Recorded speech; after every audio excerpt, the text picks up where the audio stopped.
Government से हैं और गवर्नमेंट स्कूल से भी वाबस्ता हूँ और प्राइवेटली भी मैनेजमेंट करता हूँ स्कूलों में।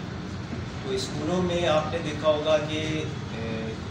बच्चों को हम यही तरबियत देते हैं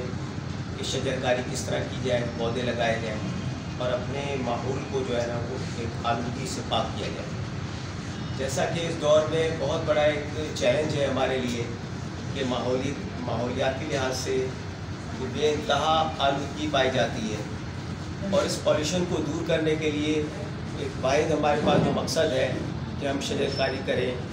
और उसमें फिर हमारे स्कूल में तशरीफ़ लाए आलम वारसी साहब, इन्होंने जिस तरीके से फ्री ऑफ कॉस्ट हमें अपनी खिदमत पेश की तो मैं उस दिन से इनका मोतरफ़ हो गया और उस दिन से ये मेरे समझ में आइडियल है।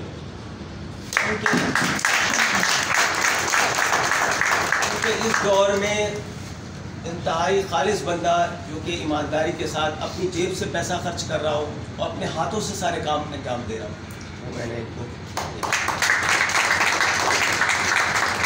उसी दिन से मैंने भी इनके साथ जो है शामिल हो गया और फिर आस्ते आस्ते जिम्मेदारियाँ बढ़ती जा रही हैं और हम अपने काम को भी बढ़ाते जा रहे हैं। मैंने आलम वारसी साहब से उसी दिन से ये अहद किया है कि स्कूलों के हवाले से जितने भी स्कूल इस कराची के ख़ासतौर से वेस्ट एरिया में हमारे औरंगी टाउन में जितने भी स्कूल हैं, हम शजरकारी के लिहाज से मैं इनको ले जाऊंगा और पूरी टीम के साथ मिलकर हम बच्चों के साथ मिलकर शजरकारी करेंगे, स्कूलों को भी सरसब्ज बनाएंगे, इसी तरह चप्पे चप्पे को हम सरसब्ज बनाएंगे और पूरे पाकिस्तान को इंशाअल्लाह तश्कील हुई है उसके बारे में जी। असल में 61 ग्रुप जो है वो पंजाब से बिलोंग करता था, तो उसके बानी वहाँ से ताल्लुक़ रखते थे, लेकिन कुछ वजूहात की बुनियाद पर अभी ये फैसला कर लिया गया है कि हम इसको